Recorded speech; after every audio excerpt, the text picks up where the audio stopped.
Eh bien, bonjour à tous. Cette vidéo CJP Exhortation va avoir du mal, évidemment, à ne pas aborder le thème du coronavirus, de cette plaie que le monde subit et que l'Église subit en partie aussi actuellement. Et on ne va pas pouvoir éviter aussi de parler du confinement qui nous est imposé. Et je voudrais vous encourager d'abord, de la même manière que nous sommes appelés à nous confier dans le Seigneur, eh bien, à vous confiner aussi dans le Seigneur. C'est-à-dire à tout faire, par la grâce de Dieu, pour sortir meilleur de ces temps, de se rapprocher, si je peux dire, du cœur de Dieu. Et pourquoi pas, comme le mentionnait Julia aussi dernièrement, sortir de ce temps avec un ordre de mission, que ce temps nous permette de préparer le futur proche qui nous attend pour vivre avec le Seigneur des choses encore plus glorieuses. Et chose importante, c'est dans la foule des voix que nous entendons d'ici de là, sur Internet et autres aujourd'hui, certaines très bonnes d'ailleurs, alléluia, mais d'autres qui sont plutôt inspirées par une notion de catastrophisme, si je peux dire. Il faut faire la part des choses, il faut faire le tri, parce que la Bible nous dit d'ailleurs, comme pour les prophéties, de ne pas les mépriser, mais d'analyser toutes choses et de retenir seulement ce qui est bon, c'est-à-dire ce que nous jugeons qui vient réellement de Dieu. Et pour cela, eh bien, il y a certains critères que nous pouvons utiliser, et il y a le critère de la paix que Dieu met dans notre cœur. Vous savez, Dieu n'est pas l'auteur de la confusion, il est encore moins l'auteur de la peur. Et lorsque des paroles, des écrits, des enseignements supposés venir de lui provoquent en nous cette peur, cette confusion, voire même cette dépression, c'est une manière pour juger que cela ne vient pas de lui. D'ailleurs, certaines choses peuvent être justes dans le fond, mais mauvaises dans la forme, dans la manière dont elles sont présentées. Dieu veut nous dire dans ces temps qu'il n'a pas perdu le contrôle de ce qui se passe, même si ce n'est pas lui qui a envoyé cette plaie. Je crois que c'est important de bien le préciser. Je le mentionne à diverses reprises dans les posts que j'ai partagés sur notre page CJP Exhortation, Facebook.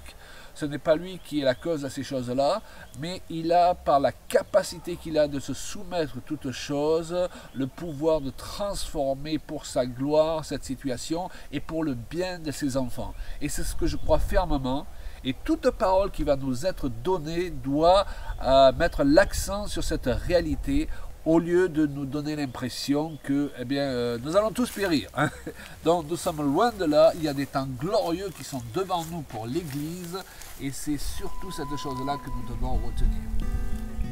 Éternel, tu me sondes et tu me connais, tu sais quand je m'assieds et quand je me lève, tu pénètres de loin ma pensée. Et une chose qu'il est importante de réaliser, c'est que cette attaque du coronavirus, c'est une attaque dirigée particulièrement contre l'Église. Nous savons qu'une des églises principales évangéliques et charismatiques de France a été touchés de plein fouet. Ils ont eu des morts en leur sein, beaucoup de personnes qui ont été malades, qui le sont toujours, des pasteurs qui sont décédés. Et je crois qu'il faut absolument se tenir aux côtés de ses frères et sœurs et avoir compassion de ce qu'ils vivent et utiliser justement ce temps, non pas pour s'élever comme des juges et des accusateurs, surtout ne pas se tenir du côté de tous les juges et les accusateurs qui se lèvent, mais se tenir à leur côté contre l'adversité avec compassion et avec amour. Et ça, je crois que c'est la première attitude que nous devons avoir. Et ce confinement, finalement, ce confinement forcé, c'est un sabbat qui est imposé au monde entier. On n'a jamais vu ça, enfin depuis que je suis né. Et on doit le prendre comme un sabbat, c'est-à-dire un temps particulier qui va nous permettre, je le disais, de nous rapprocher du cœur de Dieu, mais aussi d'entendre sa voix, de rectifier éventuellement les choses que nous devons rectifier. C'est un temps pour s'analyser, c'est un temps de réflexion. Eh bien, je voudrais vous dire qu'à travers l'histoire, lorsque tout est ébranlé et que les hommes se retrouvent dans un sabbat forcé, il en sort toujours quelque chose de bon pour l'humanité et quelque chose de bon pour l'Église.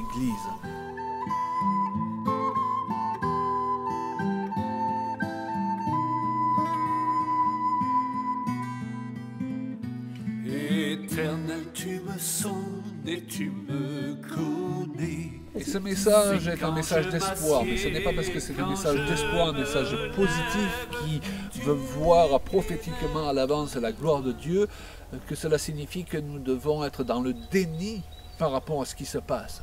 Non, ce qui se passe est terrible. Des hommes meurent et des femmes meurent tous les jours dans les hôpitaux, et combien notre cœur doit être ému vis-à-vis de tout ce qui se passe.